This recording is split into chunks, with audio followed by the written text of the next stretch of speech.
Tu crois connaître qui tu es? Tu te trompes. Tu n'es qu'un mystère qui s'ignore, une énigme vivante qui refuse de se regarder dans le miroir de sa propre profondeur. Nietzsche l'avait compris. L'être humain est ce qu'il y a de plus étranger à lui-même. Voici la vérité que personne n'ose te dire. Tu passes ta vie à jouer un personnage que tu ne choisis même pas. Tu portes un masque si longtemps collé à ton visage que tu as oublié ce qui se cache dessous. Et cette société, elle adore ça. Elle préfère tes réponses automatiques à tes questions dérangeantes. Regarde autour de toi. Combien de personnes rencontres-tu qui osent vraiment être imprévisibles, qui acceptent d'être un mystère, même pour elles-mêmes? La plupart ont choisi la sécurité de l'évidence. Ils se sont expliqués, catégorisés, étiquetés jusqu'à devenir prévisibles, morts. Nietzsche appelait cela la maladie de la transparence, cette obsession moderne de tout expliquer, tout comprendre, tout contrôler. Comme si l'âme humaine était un mode d'emploi IKEA qu'on pourrait déchiffrer en une après-midi. Mais voici le paradoxe qui va te bouleverser. Plus tu cherches à te connaître complètement, plus tu t'éloignes de qui tu es vraiment. Plus tu veux te rassurer avec des certitudes sur toi-même, plus tu te mens. L'énigme, c'est ta nature profonde. Le mystère, c'est ton pouvoir. Tu sais ce qui arrive quand tu refuses d'être une énigme? Tu deviens banal, prévisible. Tu rejoins cette masse de gens qui répondent toujours la même chose, qui réagissent selon le script qu'on leur a donné. Tu deviens personne.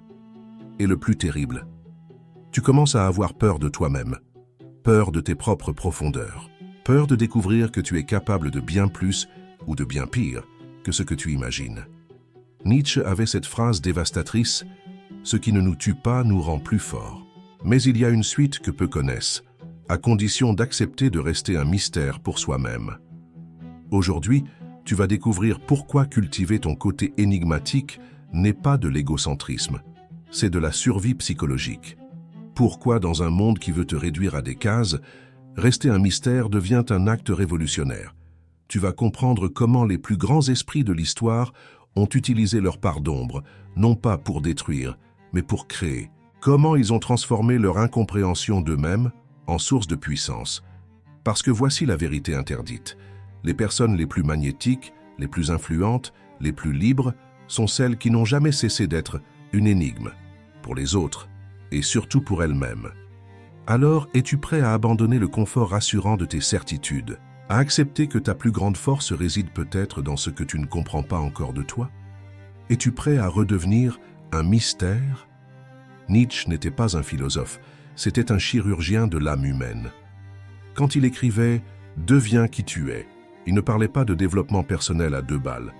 Il parlait de quelque chose de terrifiant. Accepter que tu ne seras jamais complètement qui tu es, et que c'est exactement ça, ton pouvoir.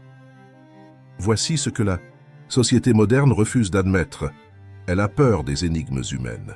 Elle préfère les algorithmes prévisibles, les consommateurs catalogués, les citoyens obéissants qui réagissent selon les patterns qu'elle a étudiés.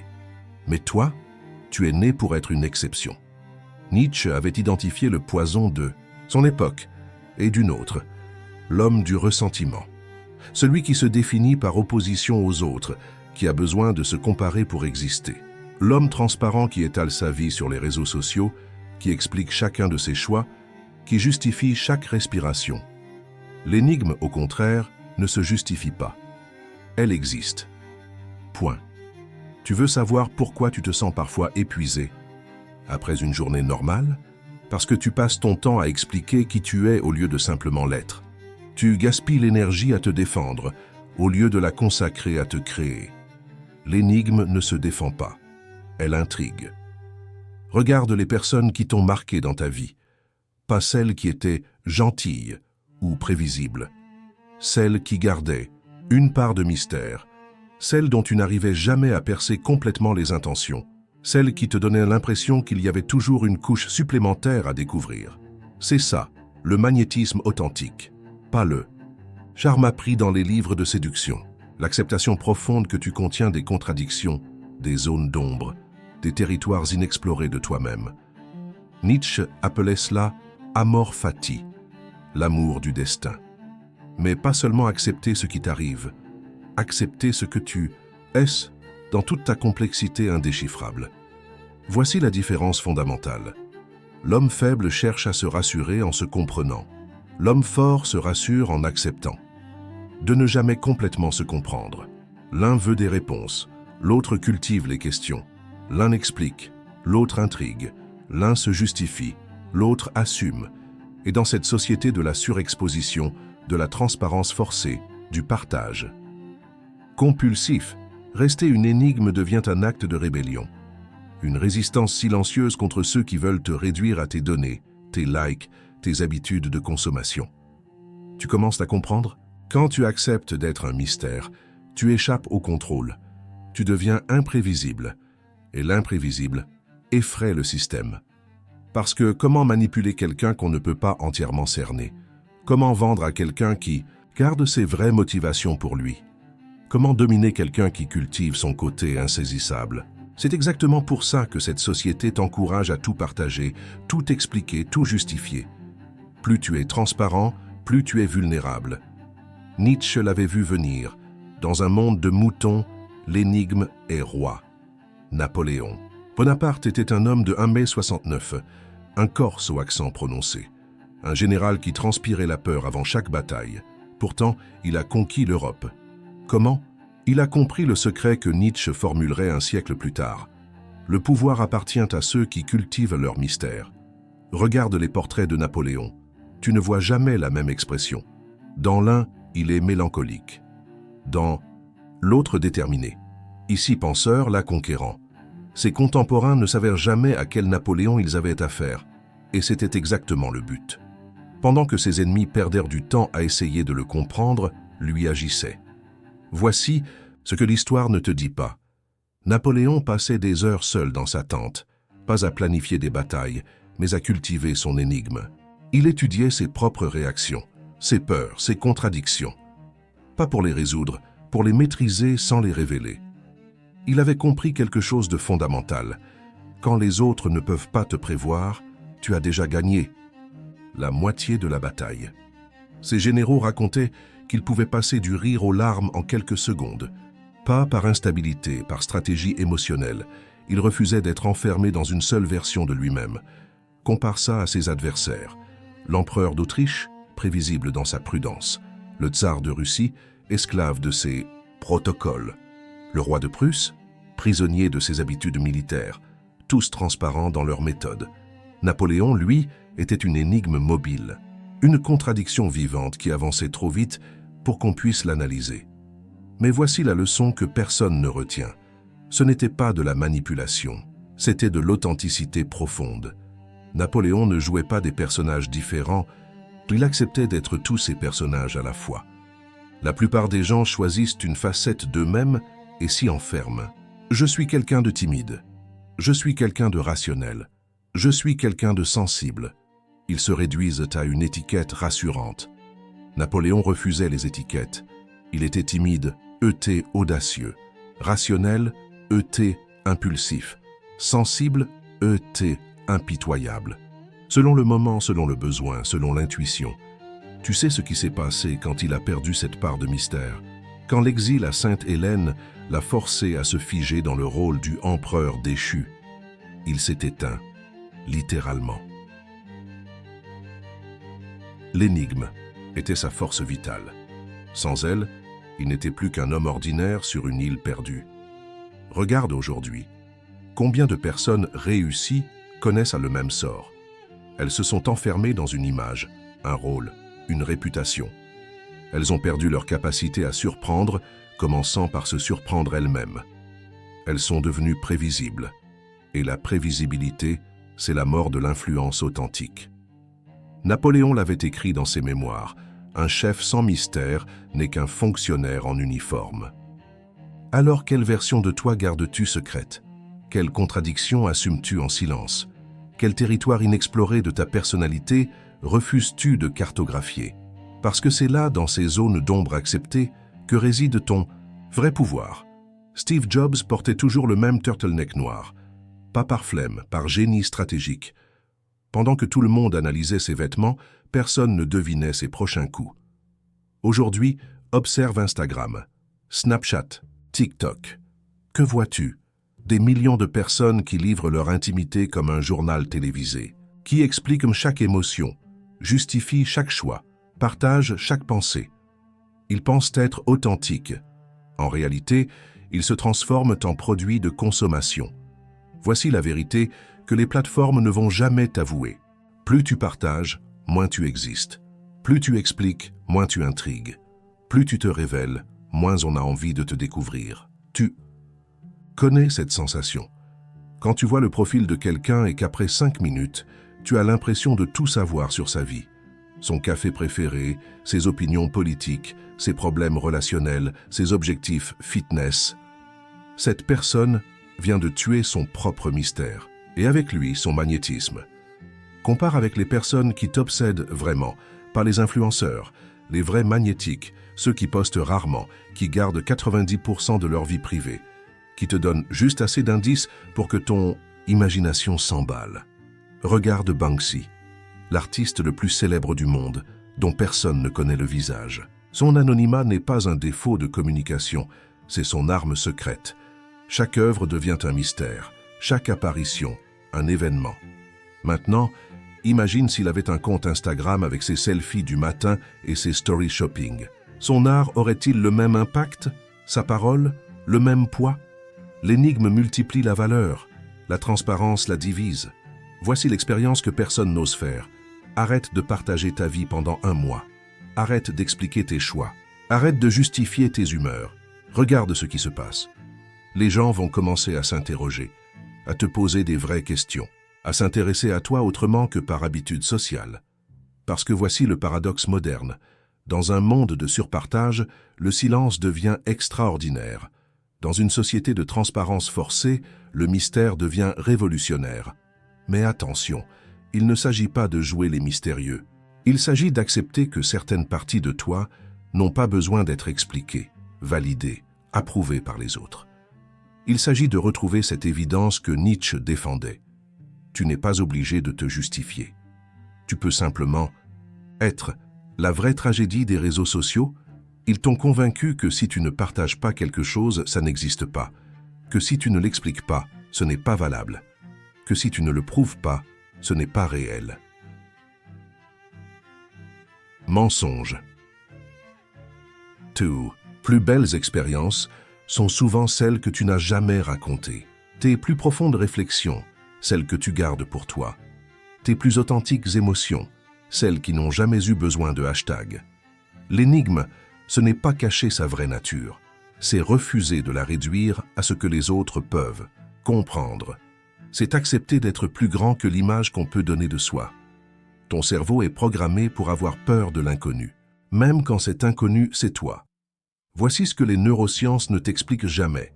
Chaque fois que tu découvres une nouvelle facette de ta personnalité, ton système nerveux active les mêmes signaux d'alarme que face à un danger extérieur. C'est pour ça que la plupart des gens préfèrent se convaincre qu'ils se connaissent parfaitement. C'est moins angoissant qu'accepter qu'ils sont un territoire inexploré. Nietzsche l'avait intuitivement compris. L'homme est l'animal qui a le plus peur de lui-même. Regarde ton dernier moment de colère inexpliquée. Cette tristesse qui t'a pris sans prévenir.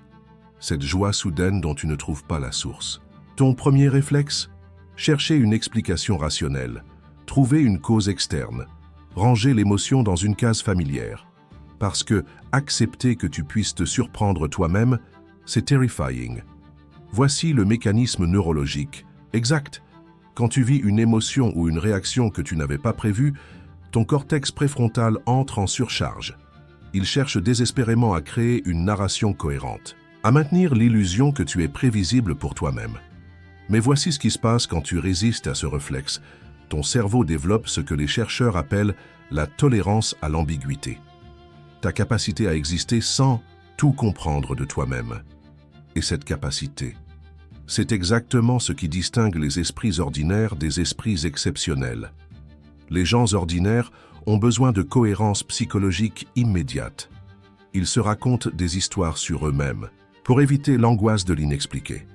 Je suis comme ça parce que je réagis ainsi à cause de... Mon caractère s'explique par... Les esprits exceptionnels acceptent les contradictions internes. Ils cultivent même leurs propres paradoxes. Tu veux un exemple concret? Gandhi était capable d'une violence psychologique terrifiante avec ses proches. Mère Teresa avait des moments de doute spirituel profond qu'elle cachait au monde. Churchill alternait entre génialité politique et dépression suicidaire. Ils n'ont pas cherché à résoudre ces contradictions. Ils les ont assumées comme partie intégrante de leur complexité humaine. Voici l'exercice que personne n'ose faire. Pendant une semaine, note chaque fois que tu te surprends toi-même, chaque réaction inattendue, chaque émotion inexpliquée, chaque pensée qui ne correspond pas à l'image que tu as de toi. Et que, au lieu de chercher immédiatement une explication, reste avec la sensation. Accepte de ne pas comprendre. C'est terrifiant au début. Ton cerveau va protester. Il va inventer des théories pour combler le vide. Résiste. Parce que voici le secret. Plus tu acceptes de ne pas te comprendre complètement, plus tu développes une forme de confiance en toi qui ne dépend plus de la connaissance de toi-même. Une confiance basée non sur le contrôle, mais sur l'acceptation. Et cette acceptation, elle te rend magnétique. Parce que les autres sentent inconsciemment que tu n'as pas peur de tes propres profondeurs, que tu es assez courageux pour rester un mystère, même pour toi-même. Ils t'ont menti. Cette société ne veut pas ton authenticité, elle veut ta prévisibilité. Regarde le vocabulaire qu'on utilise maintenant. Personal branding, cohérence de marque personnelle, image de soi. Tu n'es plus une personne complexe. Tu es un produit qui doit avoir une identité claire et constante. Les recruteurs analysent tes réseaux sociaux pour vérifier que tu es cohérent avec ton CV. Les applications de rencontres te demandent de te résumer en 3 phrases. Les algorithmes te classent selon tes habitudes de consommation. Le message est clair, soit prévisible ou soit exclu. Voici ce que cette transparence forcée produit à l'échelle collective. Une société de clones psychologiques. Des millions de personnes qui ont peur de leurs propres contradictions, qui s'autocensurent avant même de penser. Tu connais cette sensation? Quand tu as une idée originale, mais que tu la retiens parce qu'elle ne correspond pas à ton image. Quand tu as envie de faire quelque chose de spontané, mais que tu t'arrêtes parce que ce n'est pas ton genre. C'est la dictature de la cohérence, et elle tue lentement ton âme. Nietzsche avait prédit cette dérive. Quand tout le monde pense pareil, c'est que personne ne pense vraiment. Observe les débats sur Internet. Les gens ne défendent plus des idées, ils défendent leur identité numérique. Ils ne peuvent plus changer d'avis sans perdre la face. Ils ne peuvent plus évoluer sans trahir leur marque personnelle. Résultat, une société figée dans ses certitudes. Une masse d'individus terrorisés à l'idée de se contredire. Et pendant ce temps, qui prend vraiment les décisions importantes? Ceux qui gardent leurs vraies intentions secrètes, ceux qui cultivent leur part d'ombre, ceux qui refusent d'être entièrement déchiffrables. Les vrais puissants de ce monde. Tu ne connais pas leurs doutes, tu ne vois pas leurs contradictions, tu n'accèdes pas à leurs vraies motivations. Pendant que les masses s'épuisent à maintenir une image cohérente, eux naviguent librement entre leurs différentes facettes. Voici l'ironie moderne. On t'enseigne la confiance en soi en te demandant de te définir clairement. Mais la vraie confiance, elle vient de l'acceptation que tu es trop complexe pour être défini. On te vend du développement personnel en te promettant de mieux te connaître. Mais les plus grands esprits de l'histoire, ils ont cultivé leur mystère, pas leur transparence. Regarde les entreprises qui dominent le monde. Apple ne révèle jamais ses vrais plans. Google cache ses algorithmes.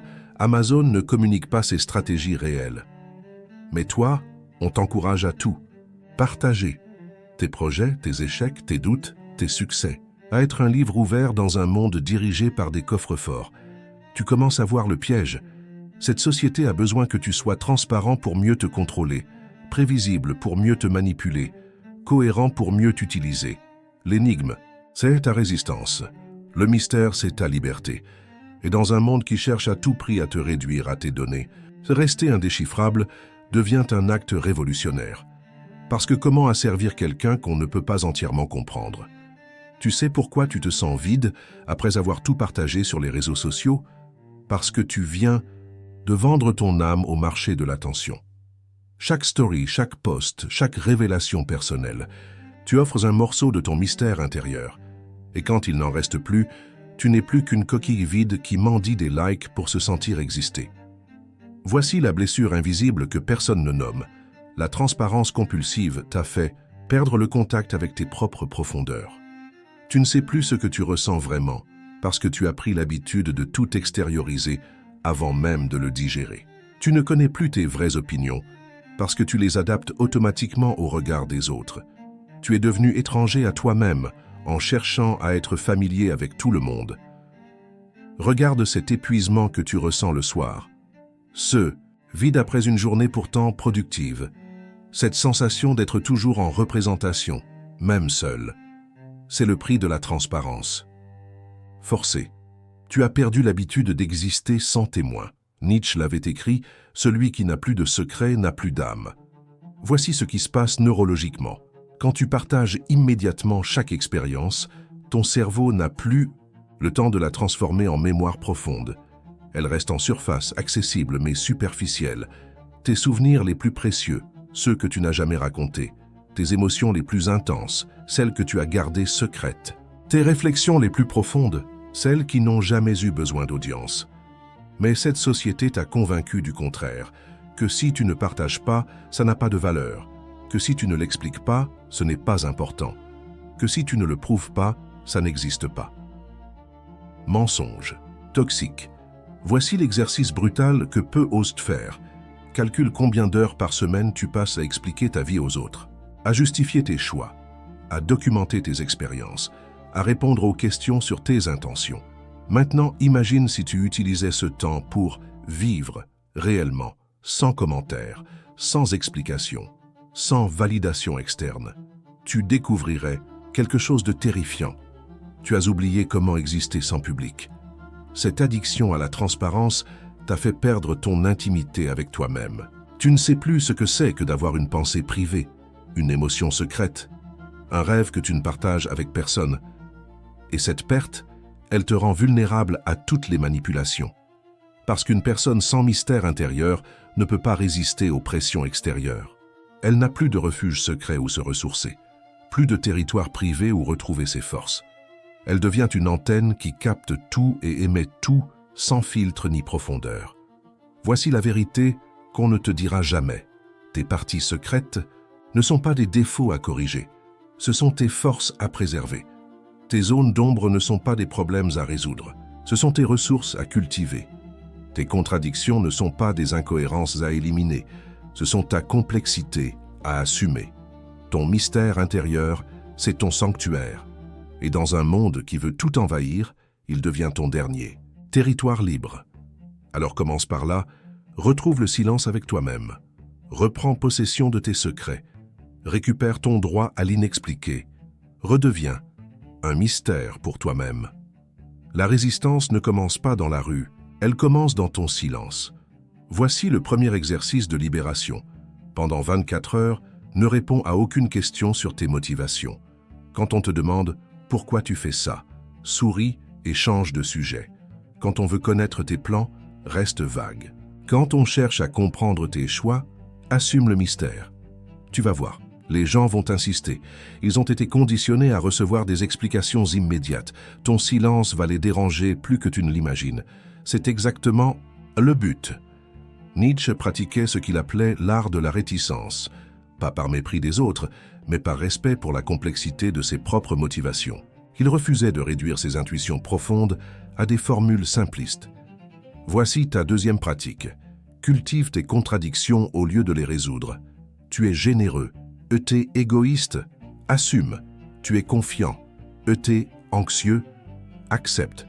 Tu es social, t'es solitaire. Embrasse le paradoxe. Arrête de chercher la cohérence. Cherche l'authenticité. L'authenticité, ce n'est pas être toujours pareil. C'est être fidèle à ce que tu ressens dans l'instant, même si ça contredit ce que tu ressentais hier. Troisième exercice, développe ton regard de mystère. Quand tu interagis avec quelqu'un, au lieu de tout révéler sur toi, concentre-toi sur ce que tu peux découvrir sur lui. Pose des questions inattendues. Cherche les contradictions fascinantes chez les autres. Deviens un collectionneur d'énigmes humaines. Cet exercice va transformer ton rapport aux autres. Au lieu d'être celui qui se justifie, tu deviens celui qui intrigue. Au lieu d'être celui qui explique, tu deviens celui qui révèle. Quatrième pratique, crée des zones de silence dans ta vie. Des moments, des lieux, des activités où tu n'expliques rien à personne, où tu ne documentes rien, où tu ne partages rien. Commence petit, une promenade sans photo, un repas sans story, une réflexion sans tweet, une émotion sans post. Redécouvre le plaisir de l'expérience pure sans commentaire. Cinquième technique, maîtrise l'art de la réponse incomplète. Quand on te pose une question personnelle, donne 70% de réponses. Laisse toujours 30% d'inexpliqué. Pas par manipulation, mais par respect pour la complexité de la vérité. Parce que la vérité complète sur une émotion, une décision, un rêve, elle ne tient jamais dans une phrase. Elle ne se résume jamais à une explication linéaire. Sixième pratique, arrête de te justifier après coup, tu as fait un choix. Qui surprend? Tu as eu une réaction inattendue, tu as changé d'avis. Ne cours pas derrière les gens pour expliquer, laisse-les s'interroger. L'explication immédiate est souvent la mort du mystère. Et le mystère, c'est ce qui maintient l'intérêt authentique. Septième et dernier exercice, cultive ton jardin secret. Pas des choses honteuses ou négatives, simplement des aspects de toi que tu ne partages avec personne. Un rêve que tu gardes pour toi, un projet dont tu ne parles pas, une passion que tu cultives en silence, une facette de ta personnalité que seul toi connais. Ces secrets ne sont pas des mensonges, ce sont tes ressources privées, ton carburant intérieur, ta force secrète. Dans un monde qui veut tout savoir de toi, garder des secrets sur toi-même devient un acte de résistance et psychologique. Et cette résistance, elle va te rendre libre. Imagine une société où les gens n'auraient plus peur de leurs propres contradictions, où les leaders politiques pourraient dire « je ne sais pas » sans perdre la face, où les entrepreneurs pourraient pivoter sans être accusés d'incohérence, où les artistes pourraient explorer sans être enfermés dans un style. Ce n'est pas une utopie, c'est un choix collectif. Voici la révolution silencieuse que nous pouvons commencer dès aujourd'hui. Arrêtez de demander des explications immédiates. Arrêtez d'exiger des justifications permanentes. Arrêtez de réclamer la transparence totale. Commencez à célébrer le mystère chez les autres, au lieu de le craindre. Premier changement concret. Dans tes relations, arrête de poser la question « pourquoi ?» systématiquement. Quand quelqu'un fait un choix qui te surprend, au lieu de chercher immédiatement à comprendre, reste avec la surprise. Laisse l'autre être imprévisible. Laisse-le exister sans ton approbation logique. Deuxième transformation. Au travail, défends le droit à l'expérimentation sans justification préalable. Soutiens les projets qui semblent irrationnels. Encourage les décisions intuitives. L'innovation naît rarement de la logique pure. Elle émerge de l'acceptation de l'inexpliqué. Troisième révolution. En éducation, apprenons aux enfants qu'ils n'ont pas besoin de tout comprendre d'eux-mêmes pour être valables, qu'une émotion peut exister sans explication, qu'un rêve peut avoir de la valeur sans justification rationnelle. Élevons une génération qui n'a pas peur de ses propres profondeurs. Quatrième changement. Repensons le concept de cohérence dans notre société. Aujourd'hui, on sanctionne les contradictions. On punit les changements d'opinion. On exige une personnalité linéaire. Et si on célébrait l'évolution, si on honorait les paradoxes, si on récompensait l'audace de se contredire? Cinquième transformation, créons des espaces sociaux où le silence est valorisé, des lieux où on peut exister sans performance, des moments où on n'a pas besoin de justifier sa présence, des cafés sans Wi-Fi, des parcs sans bancs face aux autres, des événements où parler n'est pas obligatoire. Sixième révolution, repensons nos systèmes de recrutement, nos applications de rencontres, nos réseaux sociaux. Au lieu de demander aux gens de se définir en 3 mots, demandons-leur de raconter leurs plus belles contradictions. Au lieu d'analyser leur cohérence, valorisons leur capacité à surprendre. Septième changement. Dans les médias, arrêtons de chercher le vrai visage des personnalités publiques. Acceptons qu'une personne puisse avoir plusieurs facettes sans être fausse. Qu'un artiste puisse être timide, extraverti, qu'un politique puisse douter, décidé, qu'un leader puisse être vulnérable, fort.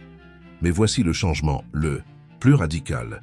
Accepter que cette société de l'énigme commence par toi, par ta capacité à résister à la pression de transparence, par ton courage de rester complexe dans un monde qui veut te simplifier, par ton refus de te réduire à une étiquette rassurante, parce que chaque fois que tu assumes tes contradictions, tu donnes permission aux autres de faire pareil. Chaque fois que tu gardes un secret sur toi-même, tu crées un espace de liberté. Chaque fois que tu acceptes de ne pas tout comprendre de tes propres motivations, tu ouvres une brèche dans la dictature de la transparence. Et ces brèches, elles finissent par devenir des révolutions. Nietzsche l'avait prédit. L'avenir appartient à ceux qui savent cultiver leur mystère dans un monde de transparence forcée. Alors, prêt à devenir révolutionnaire, tu es arrivé jusqu'ici. C'est déjà un mystère en soi. Dans un monde de contenu de 15 secondes, tu as choisi de t'immerger dans une réflexion profonde. Dans une société qui fuit la complexité, tu as accepté de questionner tes certitudes sur toi-même. Ça dit quelque chose de toi que tu ne révéleras peut-être jamais à personne. Voici l'épiphanie finale. Tu n'es pas venu ici pour apprendre quelque chose sur Nietzsche. Tu es venu ici pour retrouver quelque chose que tu avais perdu. Cette partie de toi qui refuse d'être cataloguée. Cette essence qui résiste à toute définition. Tu l'avais, enfant. Cette capacité à être plusieurs personnes dans la même journée. À changer d'avis sans culpabilité. À rêver des choses que tu n'expliquais à personne. Puis la société t'a éduqué. Elle t'a appris qu'il fallait être cohérent, prévisible, transparent. Elle t'a fait croire que tes contradictions étaient des défauts et tes mystères à des problèmes. Mais Nietzsche te murmure aujourd'hui la vérité interdite. Tes contradictions sont ta richesse. Tes mystères, ta force, ton imprévisibilité, ton génie. Tu n'es pas venu au monde pour être compris. Tu es venu pour être vécu. Imagine-toi dans 10 ans, si tu continues sur la voie de la transparence totale. Une version de toi entièrement, expliquée, cataloguée, prévisible, sans surprise pour personne, y compris toi-même. C'est ça que tu veux laisser comme héritage? Ou préfères-tu devenir cette personne qu'on n'arrive jamais à cerner complètement, qui garde toujours une carte secrète, qui surprend même ses proches après des années? Voici ton choix existentiel. Rester dans le confort de l'expliquer ou embrasser l'aventure de l'inexploré. Parce que ton vrai pouvoir ne réside pas dans ce que tu sais de toi. Il réside dans ce que tu acceptes de ne pas savoir. Ton vrai magnétisme ne vient pas de ta cohérence. Il vient de ta capacité à contenir des paradoxes sans les résoudre. Ta vraie liberté ne naît pas de ta transparence. Elle naît de ton droit au secret, même avec toi-même. Alors commence dès maintenant. Arrête de te justifier pour cette décision que tu viens de prendre. Garde pour toi cette émotion qui t'a traversé en lisant ce texte. Cultive ce projet que tu n'as envie de partager avec personne. Redeviens un mystère. Pas pour manipuler les autres, pas pour jouer un rôle, mais pour honorer la complexité infinie de ce que tu es vraiment. Dans un monde qui veut te réduire à tes données, sois indéchiffrable. Dans une société qui exige ta transparence, cultive ton opacité. Dans une époque qui craint l'inexpliqué, embrasse ton côté énigmatique. Parce que l'énigme, ce n'est pas un masque que tu portes. C'est ta nature profonde que tu acceptes enfin de ne pas trahir. Et quand tu auras retrouvé cette évidence, tu comprendras pourquoi Nietzsche affirmait que l'homme le plus libre est celui qui n'a jamais fini de se découvrir. Tu seras redevenu, toi, dans toute ta magnifique, terrifiante, fascinante complexité. Si cette réflexion a réveillé quelque chose en toi, si elle a touché cette partie secrète que tu gardais enfouie, alors partage-la. Pas pour expliquer ce que tu as ressenti, mais pour permettre à d'autres de retrouver leur propre mystère. Laisse un like si tu as reconnu cette nostalgie de ta propre énigme. Commente ce que cette révélation change en toi, sans tout révéler. Abonne-toi si tu veux continuer cette exploration des territoires interdits de l'âme humaine. Ensemble, nous pouvons redevenir imprévisibles. Ensemble, nous pouvons retrouver notre mystère. Ensemble, nous pouvons résister en restant des énigmes.